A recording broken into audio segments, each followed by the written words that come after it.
మన అధినాయక జయ హే భారత భాగ్య విధాత పంజాబ సింధు గుజరాత్ స్వతంత్ర జై వందే మాతరం. అందరికీ నమస్కారం. ఈరోజు స్వాతంత్ర దినోత్సవం సందర్భంగా వికారాబాద్ జిల్లా మరీ ముఖ్యంగా వికారాబాదు నియోజకవర్గ ప్రజలందరికీ స్వాతంత్ర దినోత్సవ శుభాకాంక్షలు తెలియజేస్తూ ఉన్నాను. మనకు స్వాతంత్రం వచ్చి 79 సంవత్సరాలు పూర్తి చేసుకొని 80వ సంవత్సరాలకు అడుగుపెడుతున్న సందర్భంగా దేశంలోని ప్రజలందరూ, ముఖ్యంగా తెలంగాణ రాష్ట్రంలోని ప్రజలు, మరీ ముఖ్యంగా వికారాబాద్ జిల్లా, అత్యంత ముఖ్యంగా వికారాబాదు నియోజకవర్గంలోని ప్రజలందరూ స్వేచ్ఛా వాతావరణంలో జీవించాలని, ప్రజలందరూ సుఖశాంతులతోటి ఉండాలని చెప్పి ఆ భగవంతుని ప్రార్థిస్తాము. స్వాతంత్రం వచ్చి మనకు 79 సంవత్సరాలు పూర్తి అయినా కానీ భారతదేశం మొత్తంలో డాక్టర్ బాబాసాహెబ్ అంబేద్కర్ గారు రాసించినటువంటి రాజ్యాంగం అమలవుతుంటే తెలంగాణ రాష్ట్రంలో మాత్రం అనుముల వారి రాజ్యాంగం అమలవుతున్నట్టుగా కనబడతా ఉంది. భారతదేశం మొత్తం ఏమో డాక్టర్ బాబాసాహెబ్ అంబేద్కర్ గారి రాజ్యాంగం అమలవుతుంది. తెలంగాణ రాష్ట్రంలో మాత్రం అనుముల వారి రాజ్యాంగం అమలవుతూ ఉన్నట్టుగా కనిపిస్తూ ఉంది. ఎందుకంటే మనం చూస్తున్నాం, ఈరోజు స్వాతంత్ర దినోత్సవ సందర్భంగా 1,06,00,000 స్మార్ట్ రేషన్ కార్డులు ఈరోజు ఇస్తున్నాము అని చెప్పి కాంగ్రెస్ ప్రభుత్వం ప్రకటించింది. స్మార్ట్ రేషన్ కార్డులు దాంతో మరి ఏం లాభం ఉన్నది ప్రజలకు? కోట్ల రూపాయలు పెట్టి ఏమి ఉపయోగం ఉన్నది? స్మార్ట్ రేషన్ కార్డ్ అనగానే క్యూఆర్ కోడ్ ఇట్లా స్కాన్ చేస్తే చాలు బియ్యం ఏమైనా వస్తాయా? లేదు. లేకపోతే మనిషికి 6 కిలోలు ఇచ్చేటటువంటి బియ్యాన్ని 7 కిలోలకో 8 కిలోలకో ఏమైనా పెంచుతున్నారా? లేదు. లేకపోతే ఈ రేషన్ సంబంధించినటువంటి బియ్యము అప్పుడప్పుడు పక్కదారి పట్టింది అని చెప్పి చూస్తుంటాం, వింటుంటాం, టీవీలలో చూస్తుంటాం. దానికి ఏమైనా అడ్డుకట్ట పడుతుందా? దానికి కూడా అడ్డుకట్ట పడదు. మరి ఏమవుతుంది? గతంలో మనందరి ఇళ్ళల్లో రేషన్ కార్డులు ఉంటాయి, కుటుంబ సభ్యులందరి ఫోటోలు ఉంటాయి, దాని మీద వాళ్ళ పేర్లు ఉంటాయి. కానీ ఇప్పుడేం చేస్తున్నారంటే ఆ కుటుంబ సభ్యుల పేర్లు తీసేసి ఒక యజమాని పేరు మాత్రమే పెట్టి ఫోటోలు మాత్రం అన్ని ఫోటోలు తీసేస్తారంట. కుటుంబ సభ్యుల ఫోటోలు తీసేసి రేవంత్ రెడ్డి గారి, ఉత్తమ్ కుమార్ రెడ్డి గారి ఫోటో పెట్టుకుంటారంట దాని మీద. ఇది smart ration card. Smart ration card అంటే కుటుంబ సభ్యుల ఫోటోలు తీసేసి రేవంత్ రెడ్డి గారిది, ఉత్తమ్ కుమార్ రెడ్డి ఫోటోలు పెట్టుకొని మేము ఎంత స్మార్ట్గా ఉన్నామో చూడండి అని చూపించడానికి పెట్టుకున్నటువంటి రేషన్ కార్డు పేరే స్మార్ట్ రేషన్ కార్డ్. కోట్ల రూపాయలు దానికి వృధాగా చేస్తుంది. రేవంత్ రెడ్డి పదవి ఉంటుందో ఊడుతుందో తెలియదు. 4 రోజులు అయి రేవంత్ రెడ్డి ముఖ్యమంత్రి నుంచి దిగిపోయి అదే ఉత్తమ్ కుమార్ రెడ్డికి ఇట్లా అయింది అనుకో, మళ్ళీ కొత్త రేషన్ కార్డు, మళ్ళీ కోట్ల రూపాయలు ప్రజాధనము వృధా. ఈ విధంగా జరుగుతుంది. ఇక పరిపాలన ఏ విధంగా ఉంది అంటే తెలంగాణ రాష్ట్రం లోపల డిజిటల్ మెడిసిన్ నడుస్తూ ఉంది. డిజిటల్ యుగాన్ని చూసినాం కానీ డిజిటల్ మెడిసిన్ అంటే ఏందో అనుకుంటున్నాం మనం. డిజిటల్ మెడిసిన్ అంటే ఎవరికన్నా ఫోన్ చేసి ఫలానా జబ్బు ఉంది, మాకు ఫలానా ఏదైనా ప్రిస్క్రిప్షన్ రాసి అనేటువంటిది కాదు. ఉన్నటువంటి కరెంటును తీసేసి కరెంట్ ఇవ్వడానికి చేతగాక కరెంటును పోగొట్టి దాని స్థానంలో సెల్ ఫోన్లకు సంబంధించినటువంటి టార్చీలు పెట్టి వైద్యం చేయడమే డిజిటల్ మెడిసిన్. తెలంగాణ లోపల డిజిటల్ మెడిసిన్ నడుస్తుంది. దానికి ఉదాహరణ ఈరోజు పేపర్ ఇది ఎక్కడో కాదు, మన రంగారెడ్డి జిల్లాలోనే వచ్చింది. వారం రోజుల నుంచి కరెంటు లేదంట రంగారెడ్డి జిల్లా ఆసుపత్రిలో. ఆసుపత్రి లోపల వారం రోజుల నుంచి కరెంటు లేకుంటే మా వాళ్ళు పోయి ధర్నా చేసింది. బీఆర్ఎస్ పార్టీకి సంబంధించినటువంటి వాళ్ళు పోయి ధర్నా చేసి వారం రోజుల నుంచి ఈ దవాఖానలో కరెంటు లేదు, జరా బాగు చేయండి అని చెప్పి మొరబెట్టుకున్నాం. మొన్ననే చూసినాం, ఏకంగా వైద్య శాఖ మంత్రి దామోదర్ రాజనరసింహ గారి జిల్లా లోపల కూడా torch light, cell phone torch light వేసి వైద్యం చేస్తున్నారు అని చెప్పి చూసినాం. మరి పరిపాలన ఎటు పోతున్నది? ఇక అది కాదు, రేవంత్ రెడ్డి గారి శాఖని తీసుకుందాం. రేవంత్ రెడ్డి గారి శాఖ తీసుకుంటే ఈరోజు విద్యాశాఖకు, ఆయనకు 3 శాఖలు ఉన్నాయి మనకు తెలుసు. విద్యాశాఖ ఉంది, పట్టణాభివృద్ధి శాఖ ఉంది, హోంశాఖ ఉంది. విద్యాశాఖ తీసుకుంటే 15 ఆగస్టు అంటే, లేకపోతే జనవరి 26 అంటే పిల్లలందరూ కూడా కేరింతలు కొట్టుకుంటూ మంచి కొత్త బట్టలు వేసుకొని, ఇస్త్రీ చేసుకున్న బట్టలు వేసుకొని ఆనందంగా వచ్చేటటువంటి రోజులు. అవి కూడా ఎట్లుండాలా? ఏకరూప దుస్తులు. స్కూల్లో ఉన్నటువంటి లేదా కాలేజీలో ఉన్నటువంటి పిల్లలందరూ కూడా కులాలకు సంబంధం లేదు, మతాలకు సంబంధం లేదు, ధనికనా పేద అనేటటువంటి సంబంధం లేదు, అందరూ కూడా సమానమే అని ప్రదర్శించాలనేటటువంటి ఉద్దేశం చేత ఎక్కడైనా కానీ గవర్నమెంట్ స్కూళ్ళల్లో, కొన్ని చోట్ల ప్రైవేట్లో కూడా ఉంటున్నాయి, ఏకరూప దుస్తులు యూనిఫామ్ పెడుతుంటారు. బీఆర్ఎస్ గవర్నమెంట్ ఉన్నప్పుడు స్కూళ్ళు స్టార్ట్ అయ్యే వరకు లేదా మొదటి వారం లోపల డ్రెస్ ఇస్తుంది. అందరు కూడా ఆ పిల్లలు ఆ డ్రెస్ వేసుకొని వస్తారు. వీళ్ళు ఏం చెప్పారు తెలుసా? అరే అప్పుడు బీఆర్ఎస్ వాళ్ళు ఇచ్చినటువంటి డ్రెస్సులు ఏం బాగున్నాయి, 3 రోజులకే గుండీలు పోతున్నాయి, 4 రోజులకే కాజాలు పోతున్నాయి, 5 రోజులకే కుట్లూడు పోతున్నాయి, మేము మాత్రము మంచి క్వాలిటీ 2 డ్రెస్సులు ఇస్తాము, మీదికి వెళ్ళి స్టూడెంట్స్కి సంబంధించిన కిట్ ఇస్తాము అన్నాం. ఇప్పటికీ పాఠశాలలు స్టార్ట్ అయిపోయి 3వ నెల నడుస్తూ ఉంది. 3వ నెల నడుస్తూ ఉంది, కానీ ఇప్పటి వరకు ఒక్క డ్రెస్ కూడా ఇవ్వలేరు. పిల్లలు చినిగిపోయినటువంటి బట్టలు వేసుకొని, పాత బట్టలు వేసుకొని ఈరోజు 15 ఆగస్టు రోజు వచ్చింది. అంటే 15 ఆగస్టు రోజు కూడా పాత డ్రెస్సే. మీ కిట్ ఎక్కడ పోయిందో తెలియదు. ఇది రేవంత్ రెడ్డి గారు నిర్వహిస్తున్నటువంటి విద్యాశాఖ.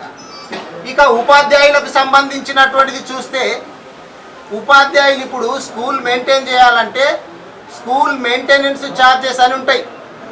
ఆ స్కూలు సంఖ్యను, విద్యార్థుల సంఖ్యను బట్టి 25,000, 50,000, ₹1,00,000 ఇట్లా వస్తుంటాయి. స్కూళ్ళు స్టార్ట్ కాగానే వస్తే ఏంటంటే దాంతో స్టేషనరీ కావచ్చు, ఇంకోటి కావచ్చు, ఏదైనా అవసరాలు ఉంటే వాళ్ళు కొనుక్కుంటుంటారు. కానీ ఇప్పటి వరకు ఏ స్కూళ్ళల్లో కూడా స్టేషనరీకి సంబంధించి కావచ్చు, స్కూల్ మెయింటెనెన్స్ ఛార్జెస్ అనేటటువంటి ఇప్పటికి కూడా రాలేవు. మరి ఈయన మీటింగ్లు పెట్టి ఏం చెప్తాడు తెలుసా?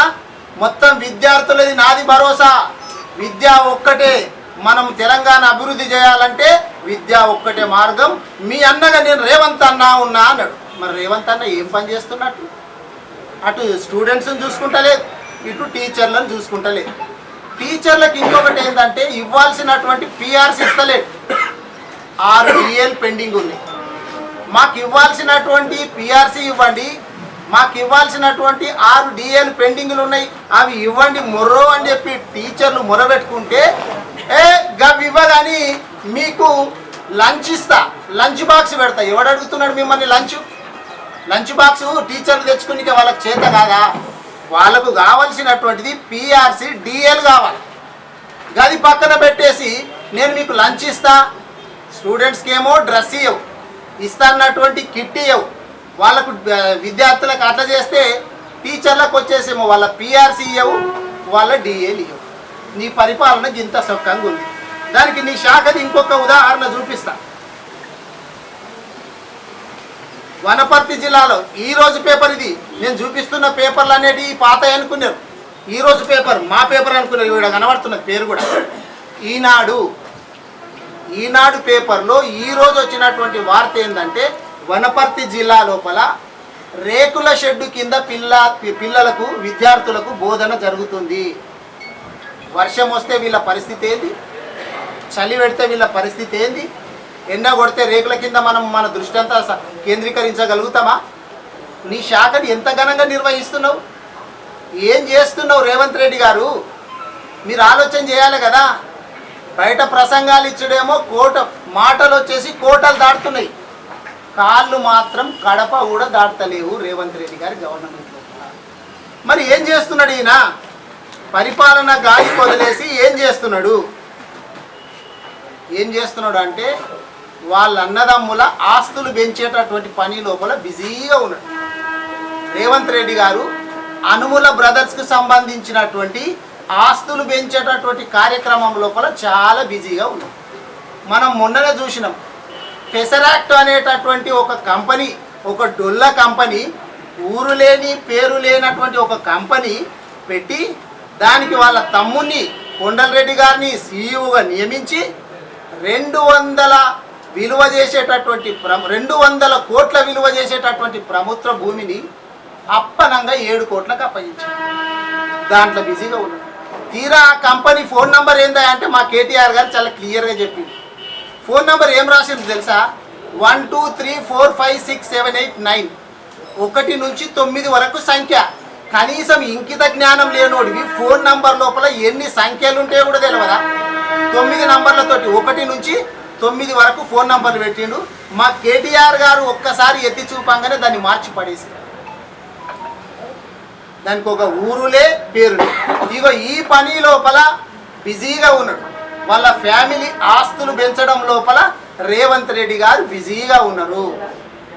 ఇక మనం చూసినాం, మనం ఇప్పుడు ఊళ్ళల్లో అందరం కూడా ఇక్కడ నుంచి గ్రామీణ ప్రాంతం నుంచి వచ్చినటువంటి వాళ్ళని వెనకటి కాలంలో మనం వింటుంటాం, అరే బాణామతి చేసిండని చెప్పి వాడిని కొట్టి చంపిండ్రనో, చేతాబడి చేసిండ్రని చెప్పి వాళ్ళ చేతులు నరికేసిండ్రనో, కాళ్ళు నరికేసిండ్రనో, వాతలు పెట్టిండ్రనో మనము వెనకటి కాలంలో చూసుకుంటూ వచ్చాం.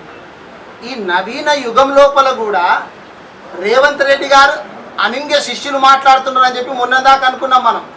అది ఎవడు అద్దంకి దయాకర్ అంట ఇంకోడంట మాట్లాడుతున్నారు అనుకుంటే అప్పుడే అన్నాం మేము, ఇది వీళ్ళ రచన కాదు, రచిస్తున్నదంతా రేవంత్ రెడ్డి గారు రచించి వీళ్ళ చేత చిలుక పలుకులు పలికిపిస్తున్నాడు అన్నాం. అదే నిజమైంది. మొన్నటికి మొన్న బహిరంగ సభ లోపల ఇందిరమ్మ ఇల్లు ఓపెన్ చేస్తా అని చెప్పి పోయి ఆయన మాట్లాడుతున్న మాటలు ఏంటంటే, బీఆర్ఎస్ పార్టీ వాళ్ళు క్షుద్ర పూజలు చేస్తున్నారు, బీఆర్ఎస్ పార్టీ వాళ్ళు పక్క రాష్ట్రాలకు పోయి బాణామతి చేతాబడి చేస్తున్నారు అని చెప్పి మాట్లాడతారు. అంటే నువ్వు ప్రజలకు ఏం సందేశం ఇవ్వదలుచుకున్నావు? బాణావతి చేతాబడి ఉంది అని చెప్పదలుచుకున్నావా? బయట ఇంకా బాణావతి తోటి చేతబడితోటి చేస్తున్నారు కాబట్టి ప్రజలు కొట్టుకొని చావండి, ఎక్కడన్నా మీకు అనుమానం వస్తే వాళ్ళని చంపేయండి అని చెప్పి చెప్పదలుచుకున్నావా? ఒక ముఖ్యమంత్రి స్థాయిలో ఉండి మాట్లాడేటటువంటి మాటలేనా ఇవి? నీ నుంచి పిల్లలేం నేర్చుకోవాలా, ప్రజలేం నేర్చుకోవాలా? ఒక శాస్త్రీయత లేదు, ఒక తెలివి లేదు, ఏం సబ్జెక్టు మాట్లాడాలో తెలియదు. పెళ్ళికి పోయినా అదే మంత్రం, సావుకు పోయినా అదే మంత్రం. కేసీఆర్ గారి, కేటీఆర్ గారి, హరీష్ రావు గారి జపం తప్ప నీకు వేరే పనే లేదు. ఎందుకు అంటే నువ్వు ఏమవుతున్నది? ఇక మొన్న చూసినాం ఇంకొకటి,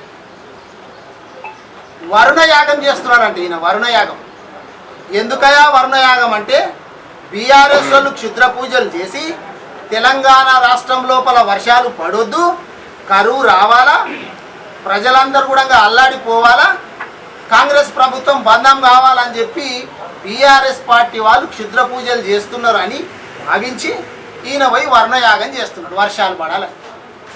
వర్షాలు పడాలనా పడకూడదా అనేటటువంటిది భగవంతుని దయ. అయితే ఉన్నదాన్ని వదిలేసి నువ్వు లేని పని చేసుడు ఎందుకు? అక్కడ కృష్ణాలో కావచ్చు, గోదావరిలో కావచ్చు నీళ్లు చాలా ఉన్నాయి, అవి అటు కింది రాష్ట్రాలకు వెళ్ళిపోతున్నాయి, మిగిలిన సముద్రంలో కలుస్తున్నాయి. గా నీళ్ళని ఎత్తి ప్రజలకు ఇవ్వు అని చెప్పి మొరబెట్టుకుంటే గాదాన్ని పట్టించుకుంటలేడు. ప్రజలకు, తెలంగాణ ప్రజలకు ద్రోహం చేస్తున్నాడు. ఏ విధంగా ద్రోహం చేస్తున్నాడు అంటే, ఇక్కడ ఉన్నటువంటి నీళ్లను ఆంధ్ర రాష్ట్రానికి దారాదత్తం చేసి ఆయన గురువు గారికి ఊడిగం చెల్లించి తెలంగాణ ప్రజలకు ఘోరని పాపం చేస్తున్నాడు, ఘోరమైనటువంటి పాపం చేస్తున్నాడు. ఇంకొకటి ఏం చేస్తున్నాడు, ఈయన పదవిని కాపాడుకోవడానికి ఢిల్లీ లోపల మూటలు అప్పచెప్పి పదవిని కాపాడుకుంటున్నాడు. కాబట్టి ఈయన చేసేటటువంటి యాగం వరుణ యాగము, వర్షాల గురించి కాదు. ఈయన తెలంగాణ ప్రజలకు చేస్తున్నటువంటి పాపాలను నివారించుకునికే పాప దోష నివారణ యాగము, పాప నివారణ యాగం చేస్తున్నాడు. అట్లాగే పదవీ గండం నివారణ యాగం చేస్తున్నాడు. అది వరుణ యాగం కాదు, పాపాల నుంచి దోషాల నుంచి నివారించేటటువంటి యాగము. ఆయన పదవి గండం నుంచి తప్పించుకునికే, నివారించుకునికే చేసేటటువంటి యాగంలాగా కనబడుతుంది. మరి ఏం చేస్తారు చివరికి? ఈ విధంగా చేయాల్సినటువంటి పనులు చేయకుండా అనవసరమైనటువంటి పనులు చేసుకుంటూ ప్రజల దృష్టిని మరల్చుకుంటూ చెప్పిందే చెప్పుకుంటూ గప్పాలు తప్ప, ఉపన్యాసాలు, ఊకదంపుడు ఉపన్యాసాలు తప్ప ఒక్క పని చేస్తలేడు. మరి ఏమవుతుంది? మనం భారతదేశం లోపల ఇన్ని రాష్ట్రాలు ఉంటే 3 రాష్ట్రాల లోపల కాంగ్రెస్ గవర్నమెంట్ ఉన్నది. హిమాచల్ ప్రదేశ్లో ఉన్నది, కర్ణాటకలో ఉన్నది, తెలంగాణలో ఉన్నది. కేరళ అంటే అది అలయన్స్, ఓన్గా ఉన్నది అంటే, స్వతహాగా ఉన్నది అంటే ఈ 3 రాష్ట్రాలలో ఉంది. హిమాచల్ ప్రదేశ్ లోపల కావచ్చు, కర్ణాటకలో కావచ్చు, తెలంగాణలో కావచ్చు, ఈ 3 రాష్ట్రాలు అలవిగాని హామీలు ఇచ్చి, ఒక దగ్గర 5 గ్యారంటీలని, ఒక దగ్గర 6 గ్యారంటీలని, ఒక దగ్గర 10 గ్యారంటీలని, ఇటువంటి గ్యారంటీలు హామీలు ఇచ్చి ప్రజలను మభ్యపెట్టి ఓట్లు వేయించుకొని అధికారంలోకి వచ్చిన తర్వాత మరి ఇప్పుడు ఏం చేయాలో అర్థమవుతుంది. హిమాచల్ ప్రదేశ్ చిన్న రాష్ట్రం, ఓ 75-76 లక్షలు ఉంటాయి కావచ్చు అక్కడ ఉండేటటువంటి ప్రజలు. అది ఇప్పుడు 1,00,000 కోట్లు దాటింది. 1,00,000 కోట్ల అప్పు దాటింది అరుణాచల్ ప్రదేశ్లో. ఇక్కడ కర్ణాటక తీసుకుంటే 8 లక్షల కోట్ల పైచిలుకుంది. మన తెలంగాణ రాష్ట్రంలో కూడా 8,84,000 కోట్లు అప్పు చేసింది ఇప్పటి వరకు. ఇంతసేపు బీఆర్ఎస్ వాళ్ళు అప్పు చేసిందని ఒకడు 3 అంటే, ఒకడు 6 లక్షల కోట్లు అంటే, ఒకడు 10 లక్షల కోట్లు అంటే ఇట్లా చెప్పుకుంటూ పోయింది దాన్ని తప్ప వాళ్ళు చేసినటువంటి అప్పు ఎంత అంటే ఇప్పటికీ 8,84,000 కోట్లు తెలంగాణ రాష్ట్రం లోపల అప్పు చేసింది. మరి ఇప్పుడు వాళ్ళ పాలన చూస్తుంటే ఈ 3 రాష్ట్రాలలో చాలా వింతగా ఉన్నది. ఏం ట్యాక్స్ పెట్టిండో తెలుసా? అరుణాచల్ ప్రదేశ్ లోపలనంట వితంతు ట్యాక్సు, వితంతు హిమాచల్ ప్రదేశ్ లోపల వితంతు ట్యాక్స్ పెట్టింది. వితంతు ట్యాక్స్ ఏందయ్యా అంటే, పోసుకునే లీటర్ పెట్రోల్ మీద కానీ, పోపించుకునే లీటర్ డీజిల్ మీద కానీ 60 పైసలు గవర్నమెంట్ కట్టాలంట. అవి తీసుకొని వితంతువులకు వీళ్ళు యోగక్షేమాలు చూస్తారంట. అంటే గవర్నమెంట్ ఎందుకున్నట్టు విడో సెస్ అని చెప్పి, ఆర్ఫన్ సెస్ అని చెప్పి హిమాచల్ ప్రదేశ్ లోపల అది చేస్తుంది. నిన్నటికి నిన్న కర్ణాటక లోపల, బెంగళూరు లోపల వాకిలి ట్యాక్స్ అంట. విన్నామా మనం ఎప్పుడన్నా? వాకిలి ట్యాక్స్ అంటే ఏంటంటే, మనం ఇల్లుంటే మన ఇంటి ముందర ఇట్లా కారు నిలబెట్టుకుంటే సంవత్సరానికి 25,000 ట్యాక్స్ కట్టాలి. మనం ఇన్ని రోజులు ఇంటి ట్యాక్స్ చూసినాం, నీళ్ళ ట్యాక్స్ చూసినాం, కరెంటు బిల్లు చూసినాం.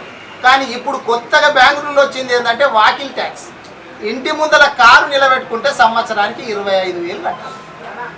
ఇక తెలంగాణ రాష్ట్రం లోపల ఆర్ఆర్ ట్యాక్స్ నడుస్తూనే ఉన్నది, రాహుల్ రేవంత్ ట్యాక్స్ నడుస్తూనే ఉంది. రాబోయేటటువంటి రోజుల లోపల నేను అనుకుంటా పిఆర్ ట్యాక్స్ నడుస్తుంది కావచ్చు. అంటే ప్రజలు ఇంట్లోకి వెళ్ళి రోడ్డు మీద నడిస్తే కూడా ట్యాక్స్ వేస్తారు కావచ్చు తెలంగాణలో. ఎందుకంటే మనము కార్లు రోడ్డు మీద నడిస్తే రోడ్డు ట్యాక్స్ అని విన్నాం, కానీ ఈయన పిఆర్ ట్యాక్స్ వేస్తారు నాకు తెలిసి తొందరలో. ప్రజలు నడుచుకుంటూ రోడ్డు మీద పోతుంటే కూడా పర్సన్ రోడ్డు ట్యాక్స్ అని చెప్పి తెలంగాణలో వేసేటటువంటి పరిస్థితులు వచ్చేటట్లు ఉంది.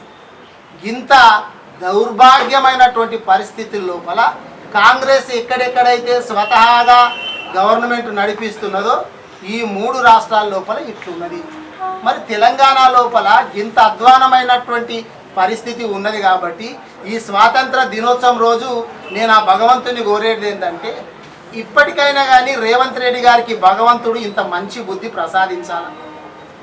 ప్రతిపక్షాల మీద ఏడ్చుడు బంద్ చేసి ప్రజల మీద దృష్టి పెట్టాల, వాళ్ళ యోగక్షేమాలు చూసుకోవాలా.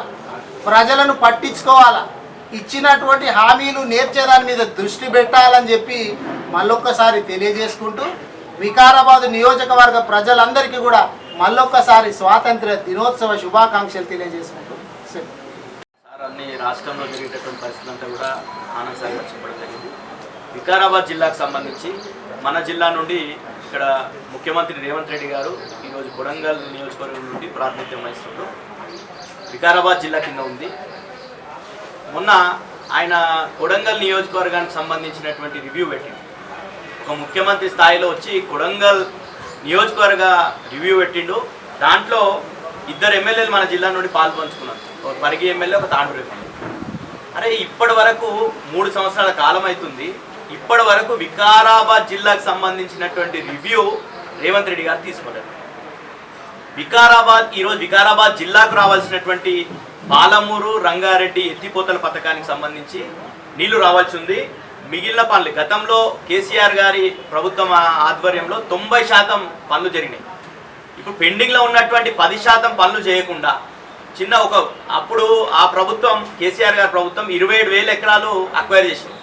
ఈరోజు 300-400 ఎకరాలు అక్వైర్ చేసి మిగతా పనులు 10% పనులు చేయడానికి 3 సంవత్సరాలు అయినా చేయకుండా ఆయన మొత్తం ఈరోజు కొడంగల్కే ముఖ్యమంత్రి, కొడంగల్కే ఎమ్మెల్యే లేక, కొడంగల్కే మంత్రి లేకనే ప్రవర్తిస్తుంది.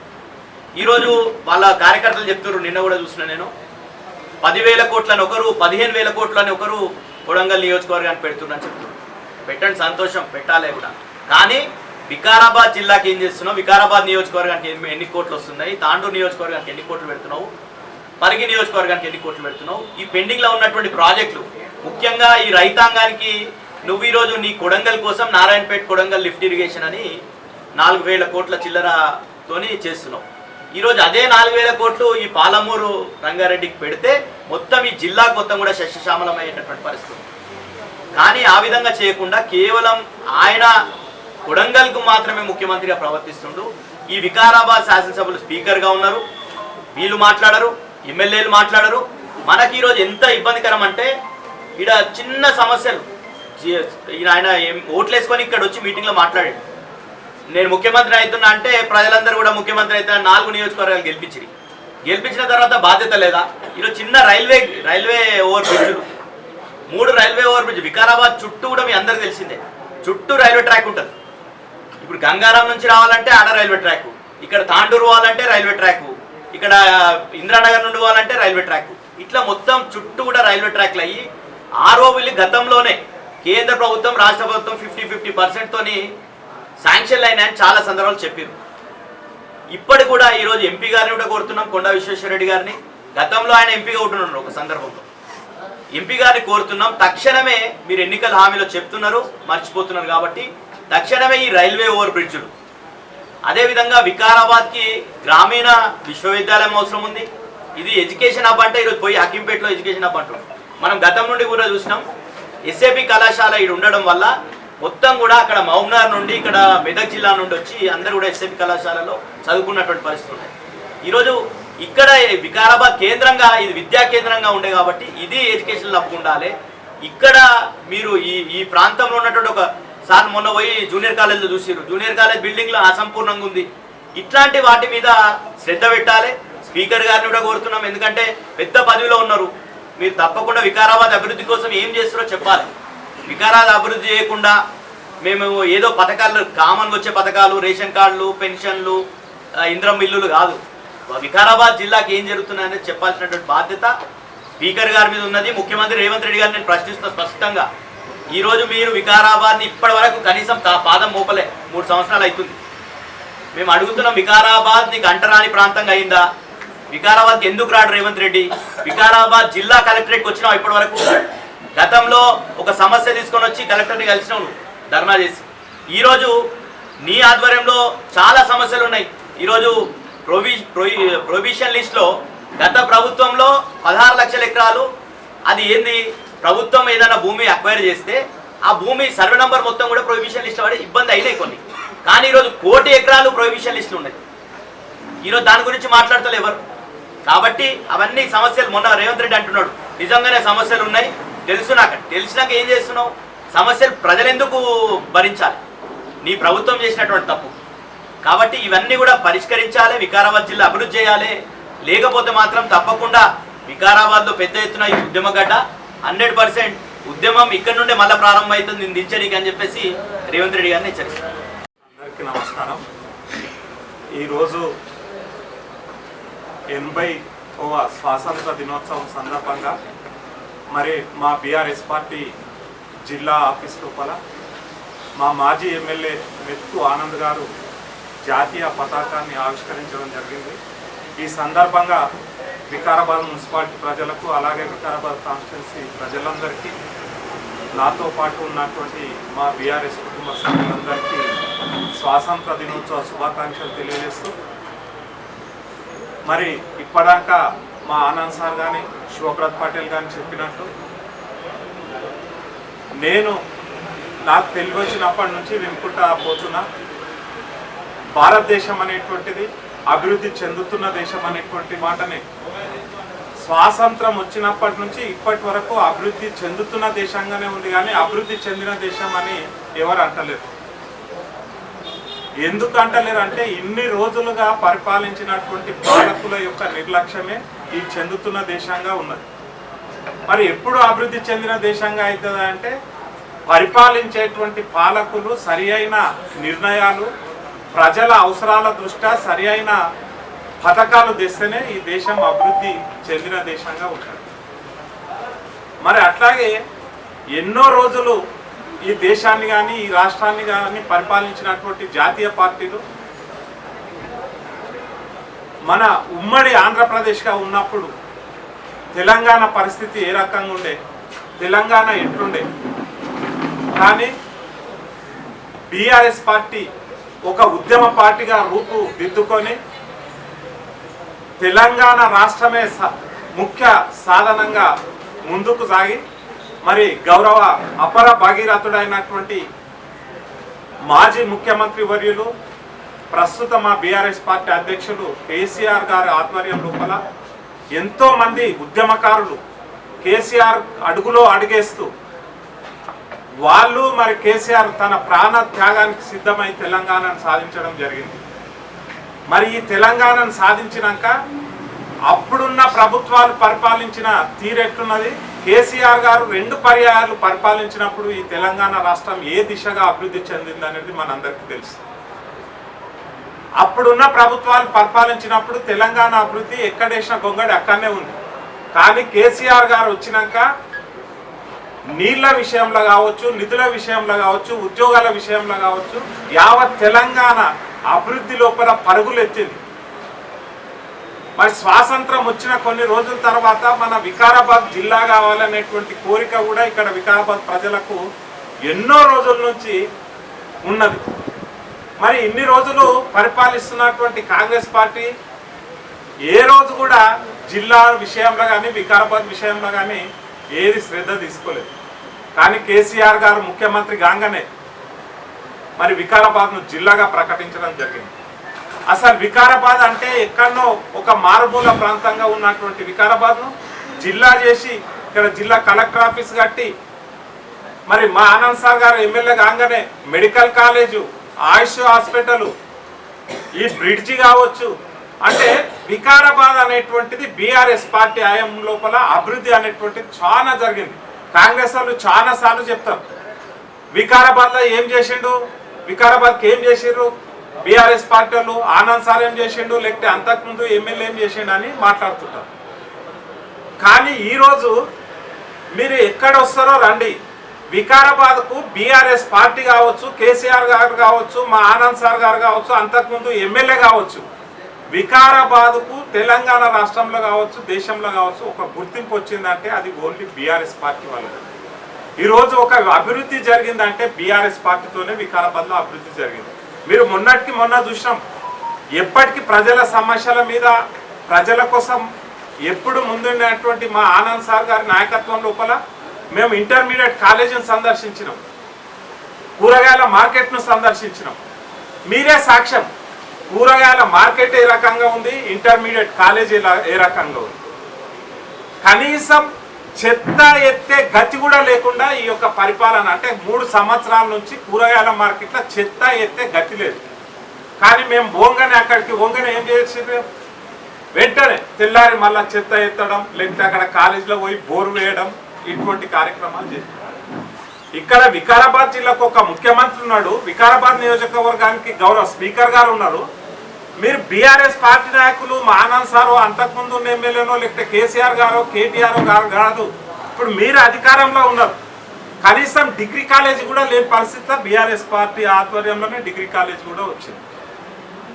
మరి ఇంకా వికారాబాద్కు మీరు ఏం చేసిండ్రు, మేమేం చేసిండ్రు అనే దానికి వికారాబాద్కు మీరు ఎక్కడ ఎన్టీఆర్ చౌరస్తాకు చర్చ పెడతారా, ఎక్కడ పెడతారా, చర్చ పెట్టండి. కేసీఆర్ పాలనలా ఇక్కడ ఉన్న బీఆర్ఎస్ ఎమ్మెల్యే పాలనలా ఏం నిశాన్లు ఉన్నాయి వికారాబాద్కు సంబంధించిన అభివృద్ధి విషయంలో? మీరు చేసింది 3 సంవత్సరాలుగా కాదు, అంతకుముందు కూడా మీరు ఏమి ఇక్కడ వికారాబాద్లో ప్రజలకు కనీసం రోడ్లు వేసే దిక్కు లేదు. ఇప్పుడు 3 సంవత్సరాల నుంచి చూస్తున్నాం. మీరు ఎక్కడ రోడ్ అన్నా వెళ్ళండి, శంకుస్థాపనలు మాత్రం చేస్తారు. మొన్ననే చూసినాం మనం 281 కోట్ల ఏదో శంకుస్థాపన చేసినామని చెప్పారు. మెడికల్ కాలేజీకి ముందు శంకుస్థాపన చేసింది, మళ్ళీ శంకుస్థాపన చేస్తారు.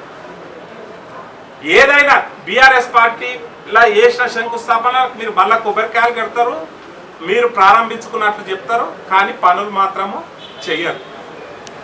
మనం అంతెందుకు ఈ బ్రిడ్జి విషయమే తీసుకోండి, కనీసం 3 years అయిపోతుంది బ్రిడ్జి శాంక్షన్ అయ్యి, దాని అమౌంట్ శాంక్షన్ అయ్యి, అంతా శాంక్షన్ అయ్యి. ఇప్పటి వరకు ఆ బ్రిడ్జి అనేటువంటిది కనీసం అక్కడ ఉన్న ఎవరైతే రోడ్డుకు కొంచెం ఇబ్బందికరంగా ఉన్న ఇండ్లు ఉన్నాయో వాళ్ళని కూడా జరిపే పరిస్థితులు లేరు ఇక్కడ ఉన్నటువంటి నాయకత్వం. కనీసం మనం నిన్ననే చూసినాం, ఒక లారీ ఆగిపోతే వికారాబాద్ మొత్తం ట్రాఫిక్ జామ్ అయింది.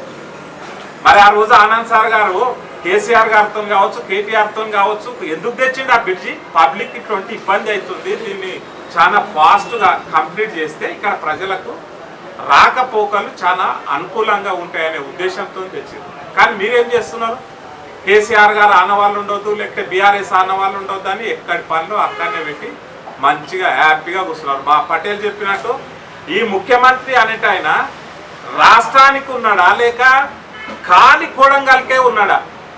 ఎవరన్నా ముఖ్యమంత్రి అనేవాళ్ళు సరే నియోజకవర్గాన్ని ఎంతనన్నా అభివృద్ధి చేసుకోవచ్చు, కానీ మరి వికారాబాద్లో ఒక్కరోజు కనీసం జిల్లా మన కలెక్టర్ ఆఫీస్లో కావచ్చు, లేకపోతే వికారాబాద్ పట్టణంలో కావచ్చు, ఎక్కడన్నా వచ్చి కనీసం వికారాబాద్కి అభివృద్ధికి సంబంధించిన ఏమన్నా విషయాలు మీరు చెప్పినావా?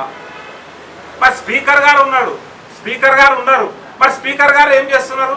కనీసం మరి ముఖ్యమంత్రి దృష్టికి పోయి వికారాబాద్లో ఇంతకు ముందు తెచ్చిన రోడ్లు టఫ్ ఐడిసి కింద కావచ్చు, అవన్నీ ఇంతకు ముందు కూడా చెప్పినాం. 60 కోట్ల నిధులు మా ఆనంద్ సార్ గారు తెస్తే ఆ 60 కోట్ల నిధులు మేము అప్పుడే ఈ వికారాబాద్కు సంబంధించి రోడ్లు చాలా ఇబ్బందిగా ఉన్నాయి.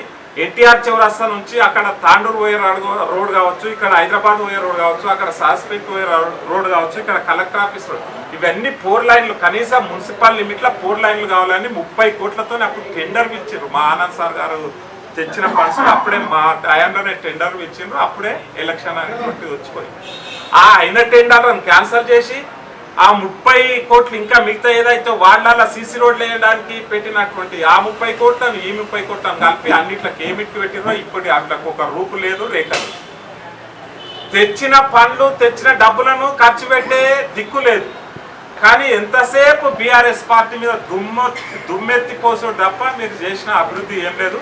ఈరోజు రైతుల పరిస్థితి చూస్తే కూడా చాలా అధ్వానంగా ఉంది. ఎందుకంటే కనీసం యూరియా యాప్లలో పెడుతున్నారు, ఆ దేశమంతా దిగుతున్నారు యాప్లు పట్టుకొని. ఆ రైతులకు యూరియా కూడా దొరికేటువంటి పరిస్థితి లేదు. మరి ఇంత దిక్కుమల్లిన పరిపాలన కనీసం ఒక రివ్యూస్ చేసి అసలు ఏమైతుంది, రైతులకు ఏమైతుంది?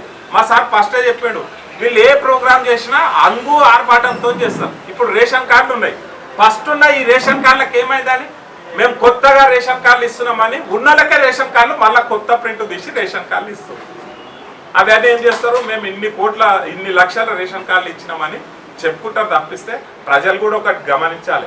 ముందున్న రేషన్ కార్డులను వాళ్ళ ఫోటోలు రావడానికి, ముఖ్యమంత్రి కావచ్చు ఇంకోటిది కావచ్చు, వాళ్ళ ఫోటోలు రావడానికే నువ్వు రైతు బంధు తీసుకో, ఏదైనా తీసుకుంటే పెద్ద మీటింగులు పెట్టి ఖర్చులు పెట్టి మేము ఈరోజు రైతు బంధు వేస్తున్నామని అందరికి ఇస్తున్నామంటారు, ఒక్క ఎకరకు రైతు బంధు వేస్తారు. మనం చూసాం. అంటే వాళ్ళు ఏ పథకం చేసినా దాన్ని అంగు ఆర్భాటంతో చేస్తారు తప్ప వాళ్ళు కొత్తగా చేసేది అనేది ఏం లేదు. ఇప్పటికైనా ఈ సందర్భంగా ఈ స్వాతంత్ర దినోత్సవం సందర్భంగా నేను స్పీకర్ గారికి ముఖ్యమంత్రి గారికి మీరు ఈ జిల్లా వాళ్ళు కనీసం వికారాబాద్ జిల్లాను పట్టించుకొని వికారాబాద్ జిల్లాను అభివృద్ధి పథంలో నడిపించాలని సందర్భంగా తెలియజేస్తున్నాను. అందరికీ కూడా ఆగస్ట్ 15th స్వతంత్ర దినోత్సవ శుభాకాంక్షలు తెలుపుతూ సమయం లేదనుకున్న ఒక్కటే మాట, భారతదేశం లోపల స్వతంత్రం వచ్చి 80 సంవత్సరాలు అయింది. అయితే ఈ వికారాబాద్ నియోజకవర్గంలో ఒక వారం కింద ఒక ఇష్యూ గౌరవ పెద్దలు మా జిల్లా పార్టీ అధ్యక్షుల ఒక ఇష్యూను వికారాబాద్ ప్రజానికానికి ముందుకు అదేవిధంగా మీడియా ముందుకు కనిపించారు. ఆ ఇష్యూ ఏంటంటే ఎంత ఘోరమైన పరిస్థితి ఇవాళ వికారాబాద్ నియోజకవర్గం లోపల ఈ భారతదేశం లోపల విద్యా వ్యవస్థ ఉన్నదనేది ఒక ఉదాహరణ. ఒక్కటే క్లాస్ రూమ్ లోపల 2 క్లాసులు తీసుకుంటాం, ఒకటే గది లోపల. నేను ఇంత స్టూడెంట్ వింగ్ లోపల ఇంత తిరిగినా కానీ ఇక్కడ మాకు అటువంటి ఒక పరిస్థితిని ఎక్కడ కూడా వ్యక్తి చేయలేకపోయింది. ఆనంద్ గారు వారు ఏదైతే ఆ పాఠశాలను అక్కడ వెళ్ళి ఎక్కడైతే చూసినారో ఆ వీడియో బయటకు వచ్చినప్పుడు అంటే ఇంత ఘోరమైన పరిస్థితి లోపల వికారాబాద్ నియోజకవర్గం దాదాపు ఎవ్వరికి తెలియని పరిస్థితి. అంటే ఇలా వారు అది ఆ వీడియో ఏదైతే పెట్టినారో ఒకటే గది లోపల 2 క్లాసులు తీసుకుంటున్నట్టు దానికి ఇంకా కూడా మీరు being a opposition party leader ఖచ్చితంగా తెలంగాణ రాష్ట్రానికి ముఖ్యమంత్రి గారు రేవంత్ రెడ్డి అయితే అపోజిషన్ పార్టీ లీడర్ కేసీఆర్ గారు, అదేవిధంగా ఈ వికారాబాద్ నియోజకవర్గంలో కూడా డెఫినెట్గా వారు అపోజిషన్ పార్టీ లీడర్. వారికి ఆ బాధ్యత ఉన్నది. ఆ బాధ్యతతో వారు ఏదైతే వెతికి తీసినారో ఇప్పటి వరకు కూడా అక్కడి నుంచి ఇప్పటి వరకు కూడా ఎటువంటి స్పందన లేదు. మీరందరూ మీడియా అందరూ కూడా స్వతంత్ర దినోత్సవ వేడుకను ఉద్దేశించి ఇలా మీరు ఖచ్చితంగా అక్కడ కూడా ప్రెస్ మీట్లు పోతారుగా డెఫినెట్గా ఈ ప్రశ్న వేయాల్సిన అవసరం లేదు. ఇది నాయకులను మనము పొగడరికను అది చేసే సందర్భం కాదు. వారు చేసిన సమస్య, వారు చూపించిన సమస్య ఖచ్చితంగా మీరు స్పీకర్ గారిని అడగాలి. మళ్ళీ ఎంత సిగ్గు చేయడం అంటే ఇవాళ వికారాబాద్ నియోజకవర్గం లోపల వారు ఆ ప్రాబ్లంని చూపించారు. ఇప్పటి వరకు అక్కడ స్పందించడం కాకుండా మళ్ళీ అటాక్, యూత్ కాంగ్రెస్ నాయకులు అటాక్ చేస్తూ ఉన్నారు. నేను యూత్ నాయకులకు అడుగుతూ ఉన్నాను, మీరు చదువుకున్న వ్యక్తులు, మరి ఇది మీ గుండె మీద చేసుకోండి. మీరు ఎక్కడ పోతా ఉన్నది పరిస్థితి. ఇంకొకటి ఆ ప్రాబ్లం వెతికిదేయంగానే నేను దాదాపుగా ఒక 10-15 పాఠశాలలో, ఇప్పుడు నేను పేర్లు కూడా చెప్తాను, 10-15 పాఠశాలలకు వెళ్ళి టీచర్ స్టూడెంట్స్ కాల్ చేస్తూ ఉన్నారు, అన్న ఆనంద్ గారిని మా దగ్గర కూడా దొరకరండి, లేకపోతే మీరు మా పాఠశాలను పరిశీలించడానికి రండి. అంటే వికారాబాద్ నియోజకవర్గం లోపల ఈ పరిస్థితి ఉన్నది. మనం నవపేట హెడ్ క్వార్టర్ లోపల ఇంటర్ కాలేజీ లోపల మధ్యాహ్నం భోజనం లేదు. ఆ స్కీమ్ ఉన్నది కానీ మధ్యాహ్నం భోజనం పెడతలేదు. అదేవిధంగా డైట్ కాలేజ్ దగ్గర ఎస్సీ/బీసీ హాస్టల్ల పరిస్థితి చూస్తే ఇవాళ వానాకాలం కింద జర్రలు వారుతూ ఉంటాయి, అల్ల పండుకుంటాయి. ఇది ఇవాళ వికారాబాద్ ఉన్న పరిస్థితి, విద్యా వ్యవస్థలో ఉన్న పరిస్థితి ఇది. కాబట్టి దయచేసి సమయంగా ఈ దానికి మీరు ప్రెస్ అందరూ కూడా రేపు పొద్దున స్పీకర్ గారు పెట్టే ప్రెస్ మీట్ లోపల డెఫినెట్లీ మీ అపోజిషన్ పార్టీ లీడరు మరి దీన్ని పరిశీలించారు. ఒకటే గదిలో 2 క్లాసులు తీసుకుంటా ఉన్నారు, ఏందండి అని చెప్పి మీరు ఖచ్చితంగా ప్రశ్న వేయాల్సిన అవసరం ఉంది అని చెప్తూ నేను ఇంకొక విషయం ఏంటంటే ఇవాళ రాష్ట్ర ప్రభుత్వం లోపల జరుగుతున్న సంఘటనలన్నీ కూడా మా నాయకుడు చెప్పారు. ఇంకొక విషయం ఏంటంటే 42% రిజర్వేషన్ బీసీలకు ఇస్తామని చెప్పి రాష్ట్ర ప్రభుత్వం ఏదైతే ప్రకటించిందో ఎన్నికల లోపల, తర్వాత వారు అధికారంలోకి వచ్చిన తర్వాత కూడా చాలా ఆర్భాటాలు చేశారు. మరి ఇలా 42% రిజర్వేషన్ గురించి దేని కొరకు మాట్లాడతలేదు ఈ ప్రభుత్వం, ఒక్క మాట ఆలోచన చేయండి. అదేవిధంగా 42% రిజర్వేషన్ ఒకవేళ చట్టబద్ధకంగా కుదరకపోతే గాంధీ భవన్ లోపల నేను వచ్చే లోకల్ బాడీ ఎన్నికల లోపల 42% నా పార్టీకి ఇస్తాను. మరి మొన్న మున్సిపల్ ఎన్నికలు జరిగినాయి, వికారాబాద్ నియోజకవర్గం లోపల వికారాబాద్ మున్సిపాలిటీ లోపల 42% కాంగ్రెస్ పార్టీ లోపల బీసీలు కంటెస్ట్ చేసిరని అడుగుతారు. ఈ జిల్లా లోపల చేసినారు, అదేవిధంగా ఈ రాష్ట్రం లోపల ఉన్న మున్సిపాలిటీలో చేసినారు. మరి ఇదంతా కూడా మీరు అందరూ కూడా ఆలోచన చేయాల్సిన అవసరం ఉన్నది. ముఖ్యంగా మీరు స్పీకర్ గారిని డెఫినెట్లీ మీరు ప్రశ్నించాలి. ఈ ప్రాంత ప్రజానికాన్ని కొరకు ప్రశ్నించాలి. అపోజిషన్ పార్టీ లీడర్ అంటాడు ఖచ్చితంగా మాట్లాడతాడు, ఖచ్చితంగా ఏవైతే సమస్యలు ఉన్నో వెతికి తీయడానికి వస్తాడు, అది అతని బాధ్యత. దానికి మీరు కౌంటర్ వేయడము, లేకపోతే అటాక్ చేయడము, లేకపోతే దుర్భాషలు చేయడం అనేది తీవ్రంగా ఖండిస్తుంది. ఈ వికారాబాద్ ప్రజానీకం, ఈ సమాజం ఖండిస్తూ ఉన్నారు. కాబట్టి ఇటువంటి సమస్యలు ఉన్నాయి కాబట్టి మీడియా అన్నలు కూడా డెఫినెట్గా మీరు అడగాలని చెప్పి కోరుతూ సెలవు తీసుకుంటా ఉన్నాం. జై తెలంగాణ.